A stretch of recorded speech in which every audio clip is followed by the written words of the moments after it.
Hello बच्चों, इस session में हम लोग समाकलन यानी इंटीग्रेशन के बारे में पढ़ेंगे और हम लोग देखेंगे कि समाकलन यानी इंटीग्रेशन का प्रयोग फिजिक्स में कहाँ करते हैं, कब करते हैं और कैसे करते हैं। देखा है कि दो तरह की प्रॉब्लम्स आती हैं कि ग्राफ के नीचे का क्षेत्रफल ज्ञात करो।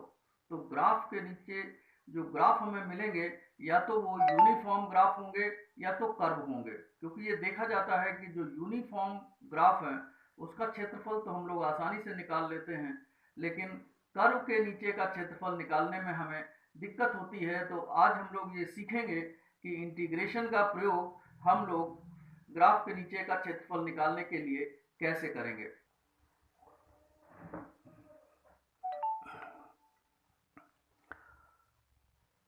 हम लोग इंटीग्रेशन यानी समाकलन के बारे में पढ़ेंगे और देखेंगे कि फिजिक्स में इसे कहाँ और कैसे प्रयोग करेंगे। यदि हमसे ये कहा जाए कि दिए गए ग्राफ के नीचे का क्षेत्रफल ज्ञात करो, तो दो तरह के ग्राफ मिल सकते हैं, एक यूनिफॉर्म ग्राफ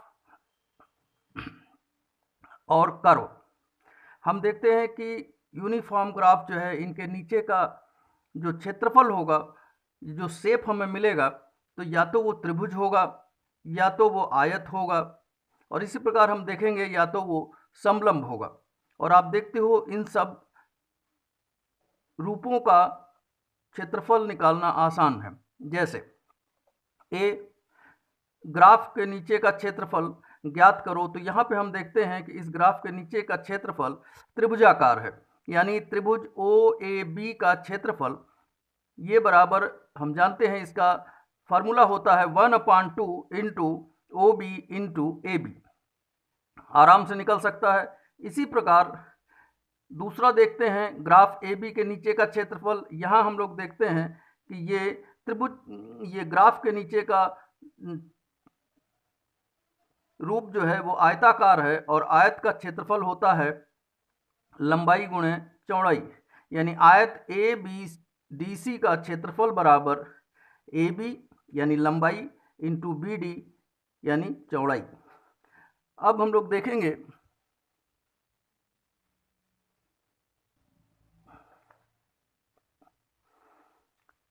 तीसरे केस में, ये दिया गया जो आकार है वो समलंब का है, यानी ग्राफ ए बी के नीचे का क्षेत्रफल बराबर समलंब ए बी डी और सी का क्षेत्रफल, और ये होता है 1/2 A B A C plus B D गुणे दोनों के बीच की दूरी यानी सी डी। यानी अगर समलंब का आकार दिया है तो भी हम उसका क्षेत्रफल बड़े आराम से निकाल सकते हैं। लेकिन अब हम लोग देखेंगे कि दूसरी तरह के जो ग्राफ हैं, यानी नॉन यूनिफॉर्म ग्राफ यानी कर्व, तो यदि ग्राफ ए बी के नीचे का क्षेत्रफल निकालने को कहा जाए तो समस्या होगी, क्योंकि यहाँ पर हम देख रहे हैं कि यहाँ पर हमें किसी भी तरीके का नॉन आकार नहीं मिल रहा है। तो इसके लिए हम लोग देखेंगे कि इसे कैसे निकालेंगे। तो माना कि ये प्रारंभिक बिंदु x1 है और अंतिम बिंदु x2 है, तो हम लोग क्या करते हैं कि x1 से x2 यानी x1 से x2 के बीच की दूरी को बहुत छोटे छोटे dx में तोड़ लेते हैं और एक स्ट्रिप का क्षेत्रफल निकालते हैं। यानी हमने क्या किया कि x1 से x2 के बीच की दूरी को छोटे छोटे dx में तोड़ लिया और हर स्ट्रिप का अलग अलग क्षेत्रफल निकाला, क्योंकि जब हम इस स्ट्रिप को देखते हैं तो ये आयताकार दिखती है और आयत का क्षेत्रफल निकलता है क्या, लंबाई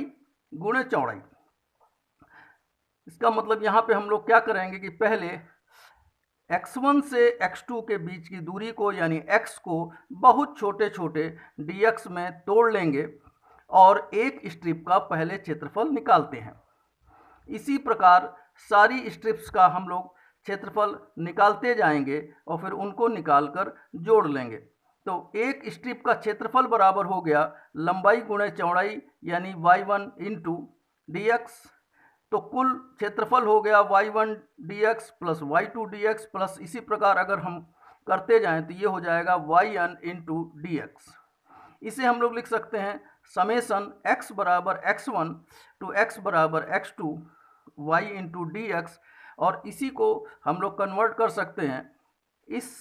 चिन्ह में, और ये समाकलन का चिन्ह है यानी इंटीग्रेशन का, तो इसे हम लोग लिखेंगे इंटीग्रेशन x1 से x2 y into d x.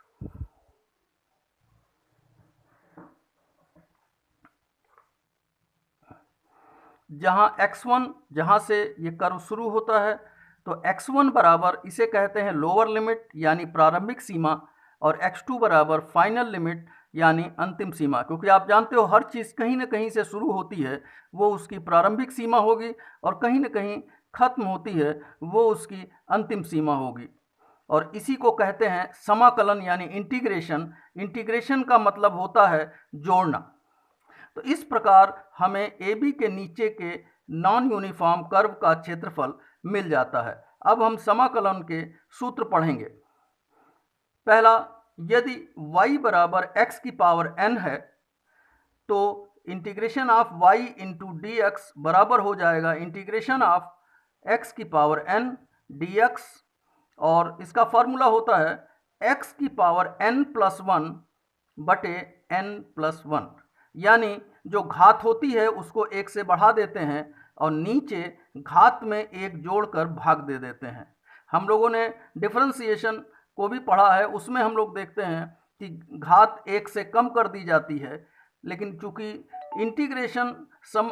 Integration differentiation की उल्टी प्रोसेस है, तो वहाँ पे हम लोग घात एक से कम करते थे, यहाँ हम लोग घात एक से बढ़ाएंगे। तो हम लोग एक बार, क्योंकि यही फार्मूला सबसे ज़्यादा यूज़ होता है, तो यहाँ पे हम लोग एक बार फिर से देखेंगे कि integration of y into d x बराबर इंटीग्रेशन ऑफ x की पावर n डी एक्स। तो इसका इंटीग्रेशन आएगा x की पावर n प्लस 1 बटे n प्लस 1, यानी जो भी घात दी होगी उसमें हम एक जोड़ देंगे तो हमें मिल जाएगा n प्लस 1, और उतने से ही हम भाग दे देंगे। और ये देखा गया है कि ये सूत्र n बराबर -1 के लिए उपयुक्त नहीं है, यानी जो घात है वो प्लस भी हो सकती है और माइनस भी हो सकती है, लेकिन ये सूत्र n इक्वल टू -1 के लिए उपयुक्त नहीं है।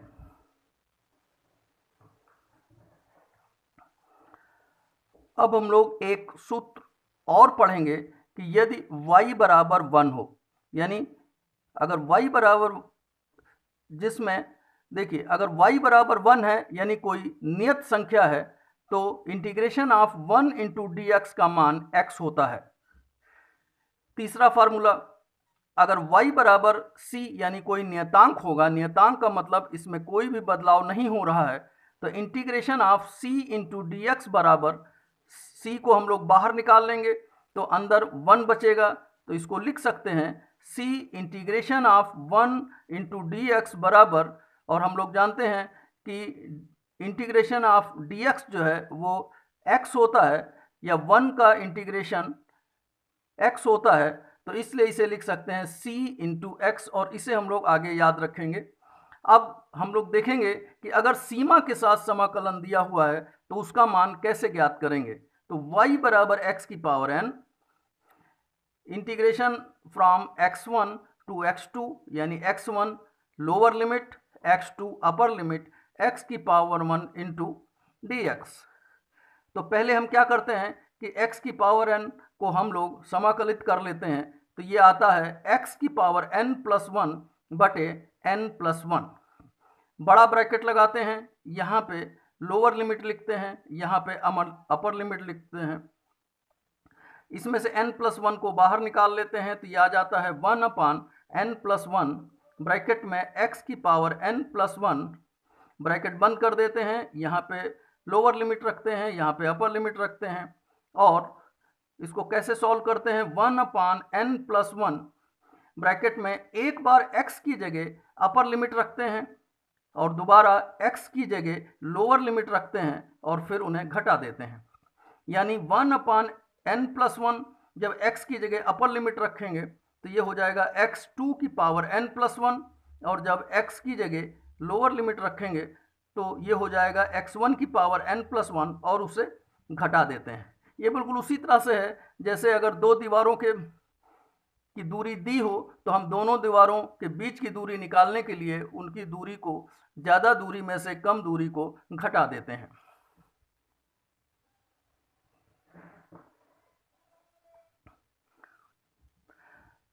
अब हम लोग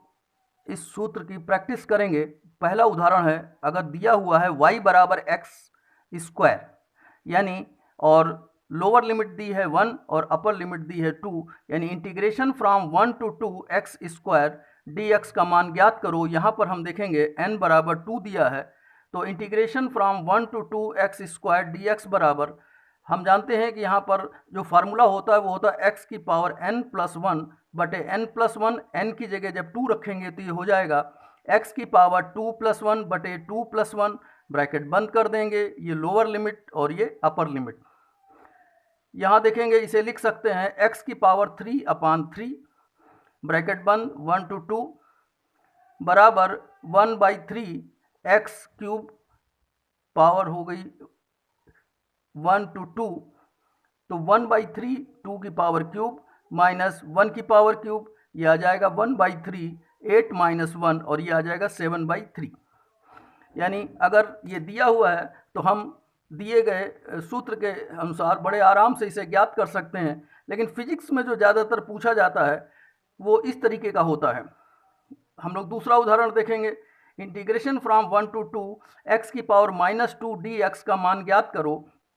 यहाँ पे हम लोग देखते हैं कि x1 यानी लोअर लिमिट का मान है 1, x2 यानी अपर लिमिट का मान है 2, और जो घात है वो है n बराबर -2। तो जब हम सूत्र लगाते हैं तो ये आता है x की पावर -2 प्लस 1 बटे -2 plus 1, lower limit 1 upper limit 2। ये देखेंगे ये आ जाएगा x की पावर -1 बटे -1 1 to 2, और ये माइनस बाहर निकल आएगा तो माइनस एक्स की पावर -1 1 to 2 बराबर माइनस, और हम जानते हैं कि x की पावर -1 को हम लिख सकते हैं 1/x, तो ये हो जाएगा -1/x 1 to 2, ये हो जाएगा माइनस, और जब हम एक बार x की जगह अपर लिमिट यानी 2 रखेंगे तो ये आ जाएगा 1/2, और जब हम x की जगह 1 रखेंगे तो ये आएगा 1 और हम इसे घटा देंगे तो हम देखते हैं ये आता है माइनस, अंदर आता है -1/2 और ये आ जाएगा माइनस इंटू माइनस प्लस हो जाएगा यानी बराबर 1/2।